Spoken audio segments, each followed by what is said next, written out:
নৱম শ্ৰেণীৰ প্ৰথম চেপ্টাৰটো হৈছে সংখ্যা প্ৰণালী। সংখ্যা প্ৰণালীত মেইনকৈ আমি জানিব লগা টপিককেইটা হৈছে স্বাভাৱিক সংখ্যা কি, পূৰ্ণ সংখ্যা কি আৰু অখণ্ড সংখ্যা কি। মই এই স্বাভাৱিক সংখ্যাটো 1 নম্বৰত ৰখাৰ কাৰণ আছে, বিশেষভাৱে কাৰণ আছে। কাৰণ আমি যদি স্বাভাৱিক সংখ্যা কি গম পাই যাওঁ, আমি পূৰ্ণ সংখ্যা অখণ্ড সংখ্যা কি গম পাব পাৰিম। গতিকে মই এইটো যিটো স্বাভাৱিক সংখ্যাৰ যিটো ডেফিনেশ্যন সেইটো মই ক'বলৈ যোৱা নাই। আমি যদি কয় যে স্বাভাৱিক সংখ্যা মানেনো কি, সেই বুলি ক'লে আমি কেনেকৈ মনত ৰাখিম, মই সেইটো ক'বলৈ গৈছোঁ। স্বাভাৱিক সংখ্যা মানে হৈছে আমি স্বভাৱতে যিবিলাক ইউজ কৰি থাকোঁ, ব্যৱহাৰ কৰোঁ, স্বভাৱতে ব্যৱহাৰ কৰা সংখ্যা। স্বভাৱতে ব্যৱহাৰ কৰা সংখ্যা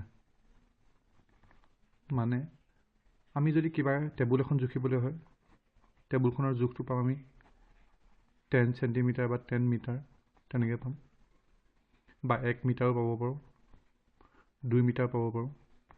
কিন্তু আমি টেবুল এখনৰ জোখটো আমি কেতিয়াও শূন্য কেতিয়াও নাপাওঁ, বা টেবুলখনৰ জোখটো কেতিয়াও আমি ঋণাত্মক নাপাওঁ, মানে -2 চেণ্টিমিটাৰ, -3 চেণ্টিমিটাৰ। গতিকে আমি স্বভাৱতে কি ইউজ কৰি থাকোঁ, কোনবিলাক সংখ্যা ইউজ কৰি থাকোঁ, 1, 2, 3, 4, 5 তেনেকুৱা সংখ্যাবিলাক ক'লৈকে যাব, যিমানটা সংখ্যা আছে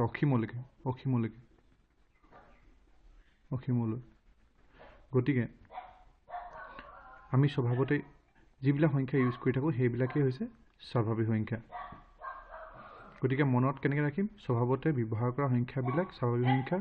যেনেকৈ আমি জুখিবলৈ যিবিলাক বস্তু ব্যৱহাৰ কৰোঁ, 1 মিটাৰ, 2 মিটাৰ, 3 মিটাৰ, 4 মিটাৰ, সেইবিলাক হৈছে স্বাভাৱিক সংখ্যা। এতিয়া পূৰ্ণ সংখ্যালৈ আহোঁ। পূৰ্ণ সংখ্যা বুলি ক'লে আমি এটা কাহিনী মনত ৰাখিব লাগিব যে সংখ্যা প্ৰণালীটো যেতিয়ালৈকে আমাৰ শূন্য ব্যৱহাৰ হোৱা নাছিল, তেতিয়ালৈকে আমি মেথছটো, অংকটো সম্পূৰ্ণ কৰিব পৰা নাছিলোঁ। মই আকৌ এবাৰ কৈছোঁ, যেতিয়ালৈকে শূন্য ব্যৱহাৰ হোৱা নাছিল তেতিয়ালৈকে আমি অংক সম্পূৰ্ণ কৰিব পৰা নাছিলোঁ। মানে যদি আমি 1, 2, 3 লিখোঁ, এনেকৈ 9লৈকে যাব পাৰিম, কিন্তু তাৰপিছত 10টো লিখিব নোৱাৰিম, 11 লিখিব লাগিব, 11, 12, আকৌ 20টো লিখিব নোৱাৰিম, 21 লিখিব লাগিব। গতিকে যেতিয়া আমাৰ শূন্য যেতিয়া আৱিষ্কাৰ হ'ল, শূন্য আৱিষ্কাৰ কৰিছিল ভাৰতৰে এজন বিজ্ঞানী আৰ্যভট্ট, খুব সম্ভৱ আৰ্যভট্টই। তেতিয়া শূন্যটো আৱিষ্কাৰ হৈ গ'ল। শূন্যটো আৱিষ্কাৰ হৈ যোৱাৰ লগে লগে এই যিটো অংকৰ যিটো সংখ্যা প্ৰণালী সেইখিনি পূৰ্ণ হৈ গ'ল। গতিকে শূন্য যেতিয়া আমি লগাই দিম, গতিকে সেইখিনি সেইটো ক'লে সলনি হৈ যাব, সেইখিনি সলনি হৈ যাব পূৰ্ণ সংখ্যালৈ। গতিকে স্বাভাৱিক সংখ্যাত আমি স্বভাৱতে ইউজ কৰি আছিলোঁ, যেতিয়া শূন্যটো আহি গ'ল, সংখ্যাখিনি পূৰ্ণ হৈ গ'ল, গতিকে সিহঁতক আমি ক'ম পূৰ্ণ সংখ্যা। গতিকে পূৰ্ণ সংখ্যাবিলাক ক'ৰ পৰা আৰম্ভ হ'ব, 0, 1, 2, 3, 4 অসীমলৈকে যাব। এতিয়া আহোঁ আমি অখণ্ড সংখ্যালৈ। অখণ্ড সংখ্যা শব্দটোতে আছে যাক আমি খণ্ড কৰিব নোৱাৰোঁ। মানে যিবিলাক সংখ্যা আমি যদি ভাবোঁ, যদি 2 সংখ্যাটো অখণ্ড হয়নে নহয়, বা -2 বা -3 বা 5 সংখ্যাকেইটা অখণ্ড হয়নে নহয়, আমি মানে যদি এনেই চাবলৈ যাওঁ, আমি ইয়াক খণ্ড কৰিব পাৰিম নে নোৱাৰিম সেইটো চাব লাগে। মই এনেই মেথছৰ ভাষাত ক'বলৈ যোৱা নাই, মই জেনেৰেল সাধাৰণ ভাষাত যদি কওঁ, মই যদি ঠিক আছে 5টো মোক দি দিলে, এতিয়া মই চাব লাগে এইটো খণ্ড নে অখণ্ড সংখ্যা। এতিয়া মই কি কৰিম, বা কটাৰী এখন বা মই এইটো কাটি চাম, এই 5টো কাটি চালোঁ, দেখিছোঁ যে 5টো কাটি যোৱাৰ লগে লগে মই দেখিছোঁ যে এইটো এনেকুৱা ধৰণৰ হৈ গ'ল, এনেকুৱা।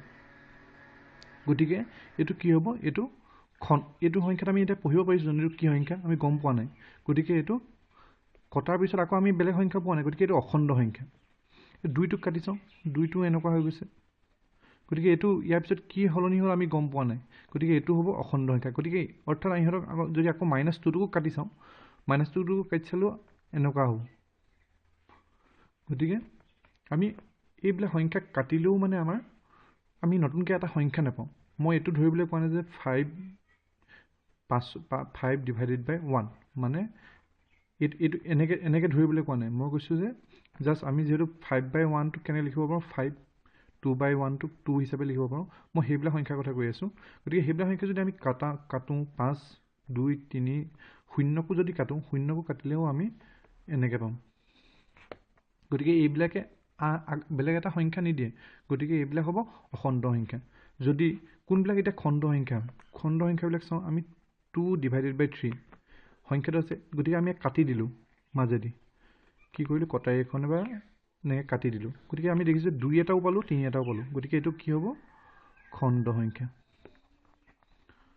খণ্ড সংখ্যা তেনেকৈ আমি 4/5 গতিকে এইটো মাজেদি আমি কাটি দিছোঁ আমি ওপৰত পাইছোঁ -4 আৰু তলত পাইছোঁ 5 গতিকে -4টো পালোঁ 5টো পালোঁ গতিকে যিহেতু -4/5ক কাটি পেলাই আমি এইটো পালোঁ গতিকে আমি একে খণ্ড কৰিব পাৰিছোঁ গতিকে এইটো হ'ল খণ্ড সংখ্যা গতিকে আমি এনেদৰে অখণ্ড সংখ্যা আৰু খণ্ড সংখ্যাৰ মাজত বিচাৰি পাব পাৰোঁ কি কি হ'ব পাৰে গতিকে আমি অখণ্ড সংখ্যাবিলাক ক'ৰ পৰা পাম নিগেটিভ ঋণাত্মকৰ পৰা আহিব অসীমৰ পৰা আহিব -3 -2 -1 0 +1 +2 +3 +4 আকৌ অসীমলৈ যাবগৈ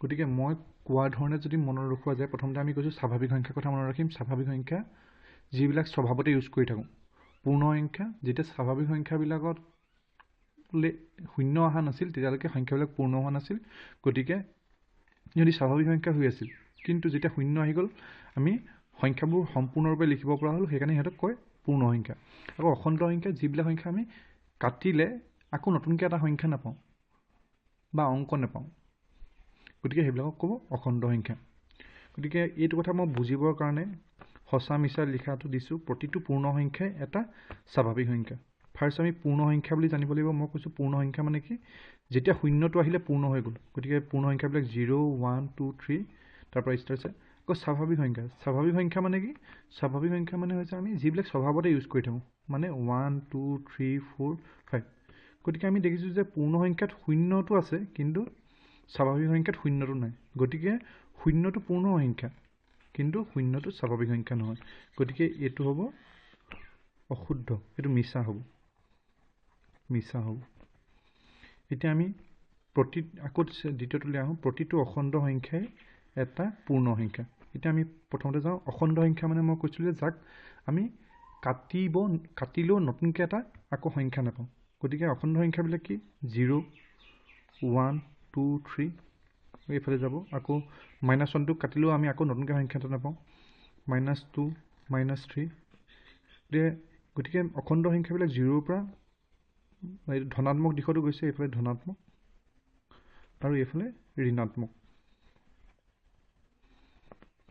এতিয়া পূৰ্ণ সংখ্যাবিলাক চাওঁ আকৌ মই কৈছোঁ যে পূৰ্ণ সংখ্যা মানে হৈছে শূন্যটো যেতিয়া আহি গ'ল তেতিয়া সংখ্যাবিলাক পূৰ্ণ হৈ গ'ল 0 1 2 3 গতিকে আমি দেখিছোঁ যে অখণ্ড সংখ্যাত -3 -2 -1 সেইখিনি আছে কিন্তু পূৰ্ণ সংখ্যাত মাইনাছখিনি নাই নিগেটিভখিনি নাই গতিকে -3টো যদি অখণ্ড সংখ্যা হয়